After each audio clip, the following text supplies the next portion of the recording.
When I was a kid, my dad used to take me to the hardware store, and I loved walking up and down the aisle. It had this warm family feeling. We're at Newcastle in Hicksville, and you come in here and they still make you feel like family. Whether you're looking for tapered insulation or just picking up a roll, it's a great distributor. We get to go through and learn about EPDM, TPO, and all sorts of modified bitumen and hot tar, my favorite. Welcome to my toy store. Come on. We're in Newcastle on Long Island, and the first material we're going to take a look at today is called modified bitumen. This is modified bitumen. It's my favorite. The modified bitumen is like the grandson of hot tar. It has a nice thickness to it. You can use adhesive or a torch. This is the glue for the base sheet. So you could put a vapor barrier, and when that vapor barrier goes down, you could put this on it, or you can put anchors through it. Either way, you want to adhere it first. The second one is a little bit bigger. This one specifically is modified bitumen cap sheet. It's mineral surface. It's like a shingle. It has a thickness. This one's white. The white reflects the sun. See, it has little baby minerals on the top. So in original hot tar roofs, hot tar was laid down in 4 layers of felt. Later on, they made modified bitumen. They took hot tar and they put fibers inside it. After that, they came up with glue. It's an adhesive and or torch down. The next one I'm going to show you is a torch down. Layers of hot tar with felt or modified bitumen on a roof are still the best roofs you could get. People have changed throughout the years into single ply, but this, the best. After hot tar. It's very difficult today to have a kettle, especially we're in New York. So this is the next answer to tar. This one is still my favorite. This is a torch down. You see these layers?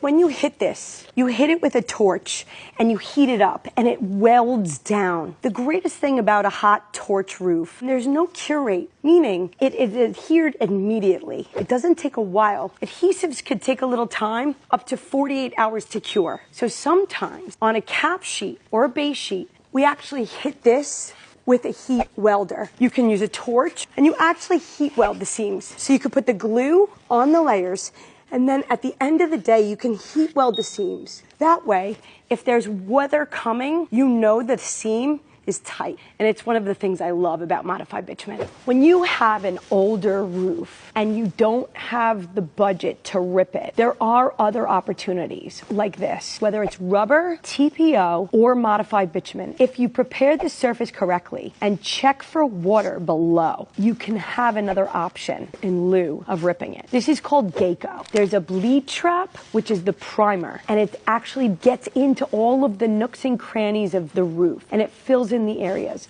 And then it's a silicone coating over the top of that. With these two things in place, you can get over 20-year warranty and really not have to replace your roof system. I love this option. And this is a great way of stopping something from leaking without going through the trauma of ripping a roof. This is isocyanurate. I'm sure you've heard me say it a lot. It's an insulation, and this is typically how it comes. Now, they make an HD board, which comes as a 1/2 inch. It's compressed insulation, and it's sturdier. This is for an insulation value. Polystyrene is compressed insulation in between pieces of paper. A lot of times the insulation is either anchored or glued to the deck. If you want a certain R value, you have to know how much thickness. If you're looking for an R30, it's approximately 5 inches, just to give you that gauge. Now, if the deck is not tapered, meaning it's not pitched towards where the water is supposed to go, like the drain or the gutter, you have the option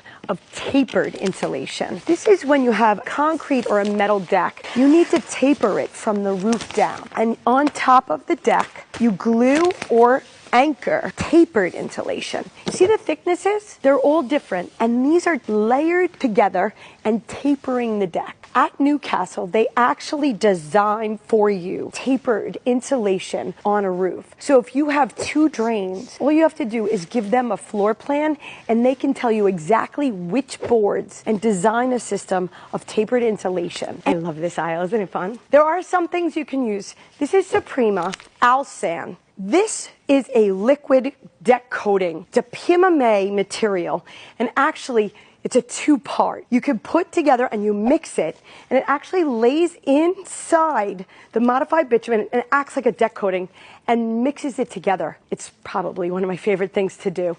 The mixture of a modified bitumen roof and a deck coating consistency gives you so much more than just tar, a coating, or single ply membrane. The ability to use a coating with a modified bitumen gives you lower flashing height, gives you the opportunity to get into those nooks and areas that would be too low. The other thing I love about liquid is that it doesn't need a termination, meaning when you end flashing, you have to anchor it in order to hold it up. If you have a low height or you can't anchor your flashing, you prepare the surface and then you just bring liquid and lay in some fleece and you're done. All of the roof repairs I do, I end with this kind of liquid. There is a one-part liquid. It is typically used for pitch pockets or vent pipes, but this is what we use when we're trying to not use a pitch pocket. A pitch pocket is a box that goes around a vent pipe or a penetration. What I love is that if you prepare the surface correctly, you can use this. It's literally a paint. It's a great way to merge modified bitumen into a vertical penetration or a wall. I love the way it cures and it has movement. When you lay the fleece in, it becomes a reinforced deck coating that bonds with the roof or a surface, metal, wood. It pretty much works for almost everything. You can also use this on shingle roofs by a gutter or if there's a hole in the wall. It's one of my favorites. So now I'm going to show you PVC. PVC was one of the first single ply membranes made. It was made in Germany in the 60s. My grandfather loved PVC. He was a big union contractor, and he loved the idea of having such a big roll as opposed to the modified bitumen. The modified bitumen rolls are 3 foot. TPO, or PVC, can be 6 foot and 10 foot wide, which is behind me. 10-foot rolls means you can lay out the roll and just adhere it on the sides or the seams. As opposed to the labor and materials it would take for a 3-foot roll, this was a great answer to minimize labor and adhesives, anchors, or anything else it would use. And that's why he loved it. He was a big union roofer in the tri-state area and did very large projects. My grandfather also loved rubber, but his favorite was PVC. My father always tells a story that he had a 1.5 million square foot roof that he started working on in the 80s and never stopped. Sometimes people don't know the difference between TPO, PVC, or rubber. How you usually know, this is plastic and you can feel it and you can see it. If you drop something on it, you'd hear the sound because it's plastic, not rubber. You could stick your thumbnail in the rubber and feel the gasket of it. TPO and PVC, they're a little bit more plastic and you can feel it. Now, a lot of people are using TPO. TPO is one of the most widely used commercial roofs today because, again, see how big this roll is? The installation alone takes a lot less time. You're not getting the same value out of TPO or PVC that you get from modified. I loved showing people my history, my family, and the evolution of roofing. It's a passion, and it's why I'm here.